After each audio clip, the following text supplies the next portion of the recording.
ପାଖରେ ଗଭୀର ପାଣି ଆଉ ପାଣିର ଭୟଙ୍କର ସ୍ୱର। ଆଖପାଖରେ ବି କେହି ନାହାନ୍ତି। ନିଜ ଜୀବନ କେମିତି ବଞ୍ଚାଇବେ ତାହା ବି ଜଣା ନାହିଁ।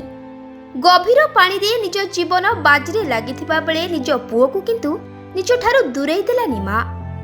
10 ମାସ 10 ଦିନ ଯାହାକୁ ଗର୍ଭରେ ରଖିଲା, ଏତେ କଷ୍ଟ ସହି ତାକୁ ଦୁନିଆକୁ ଆଣି ବଡ଼ କଲା, ତାକୁ ଏତେ ସହଜରେ ବି ଛାଡ଼ିଦେବ କେମିତି? ନିଜ ଜୀବନ ଯାଉଥିବା ବେଳେ ବି ନିଜ ପୁଅକୁ ଛାତିରେ ଜାବୁଡ଼ି ଧରିଥିଲା ମା। ଆଉ ଦୁହେଁ ଏକା ସାଙ୍ଗରେ ଆରପାରିକୁ ଚାଲିଗଲେ, କିନ୍ତୁ ଏ ଦୁନିଆକୁ ଏକ ଉଦାହରଣ ଦେଇଗଲେ।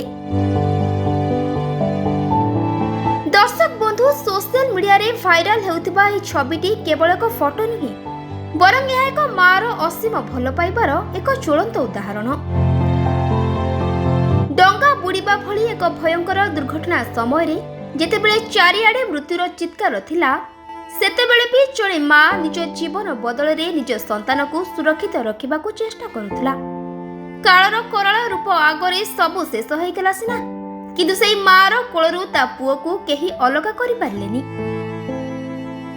ମୃତ୍ୟୁ ପରେ ବି ମା ନିଜ ପୁଅକୁ ଛାତିରେ ଜାବୁଡ଼ି ଧରିଥିବା ଦୃଶ୍ୟ ପ୍ରମାଣ କରୁଛି ଯେ ଏ ଦୁନିଆରେ ମାର ସ୍ଥାନ ସବୁଠାରୁ ଉପରେ। ଦୁହିଁଙ୍କର ଶରୀରରେ ସିନା ଜୀବନ ନାହିଁ, ହେଲେ ସେହି ଆଲିଙ୍ଗନରେ କୋଟିଏ ଜନ୍ମର ଭଲ ପାଇବା ଭରି ରହିଛି। ମୃତ୍ୟୁ ହୁଏତ ଜୀବନ ନେଇଯାଇଛି, କିନ୍ତୁ ଜଣେ ମାର ସୁରକ୍ଷା ବଳୟକୁ ଭାଙ୍ଗିବାକୁ ମୃତ୍ୟୁର ବି ସାହସ ହେଇନି। Bureau report, Rio news.